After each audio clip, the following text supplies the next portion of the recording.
May napakaganda pong quotation na nabasa ko. Sabi niya, being good to people is like being a goalkeeper. No matter how many goals you save, people will always remember the ones you miss. Hindi ko po alam kung nakapanood na kayo ng soccer o ng football. Meron pong goalkeeper at ang kanyang trabaho ay siyang nagbabantay para ma-save, hindi makapasok yung bola ng mga kalaban. Pero sadyang ganyan ang buhay at nakakalungkot, hindi ba? Pag gumagawa ka ng mabuti, ang dami mong naililigtas, nasa-save, nabablock. Pero ang napapansin lang ng mga tao, yung pagkakamali.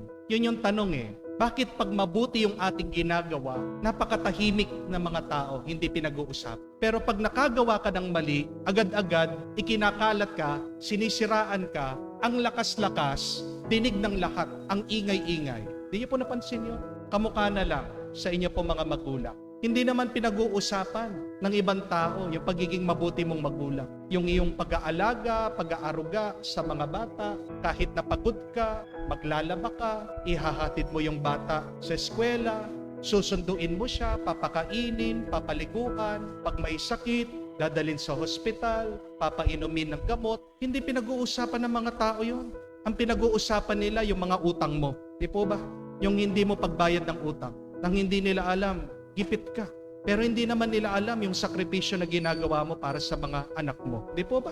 Nakakalungkot. Kung paano din kayo po mga nagtatrabaho, alam nyo yan, yung inyong pagod, yung inyong sakripisyo, kahit na nanghihina ka na, sige, kayod pa rin, trabaho pa rin, agsisipag ka pa rin. Pero isang pagkakamali mo lang sa trabaho mo, hindi na makalimutan ng boss mo. Isang pagkakamali mo lang sa ginagawa mo, yun yung palaging naaalala ng mga katrabaho mo. Di po ba?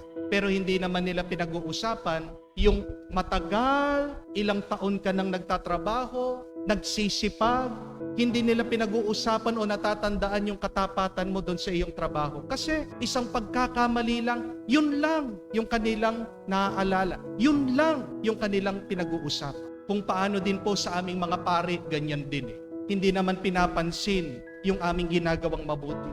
Minsan merong isang pari, napakasipag sa parokya niya. Ang dami niyang pinagawa ng mga simbahan. Ang dami niyang tinulungan na scholar, pinag-aral. Ang dami niyang tinulungan na mga drug addict na pagbago niya sa kursilyo. Pero isang pagkakamali, anong ginawa ng mga tao? Kinalat sa internet, pinag-uusapan, sinasabihan, demonyo siya. Isang pagkakamali lang, ang ingay-ingay ng mga tao. Pero hindi nila nakita yung ilang taon na katapatan ng pari. Bakit po ganon, no? Pag mabuting ginagawa ng tao, tahimik tayo, tikom ang ating mga bibig.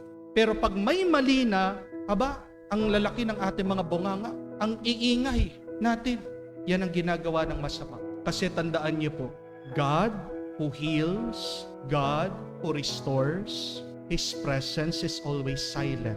But the evil one is always noisy. Destruction and chaos is always loud.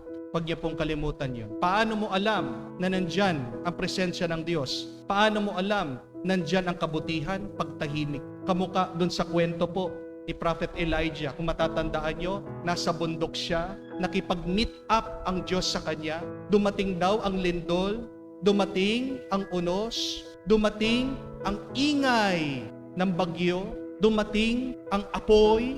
Pero nung sabi ni Propeta Elijah, wala daw ang Diyos doon sa mga dumating na gulo at ingay. Pero sa katahimikan, merong hangin na dumaan na parang bumubulong sa kanyang tenga. Biglang tinakpan niya ang mukha niya. Natakot siya dahil yun daw ang presensya ng Diyos. When doing good, be silent because that is the characteristic of God. Huwag kang mag-alala kung hindi ka pinag-uusapan pag gumagawa ka ng mabuti dahil yun ang katangian ng mabuti. Pero pag sinisiraan ka ng mga tao, pag ang ingay-ingay nila, hindi yan galing sa Diyos. Galing yan sa masama.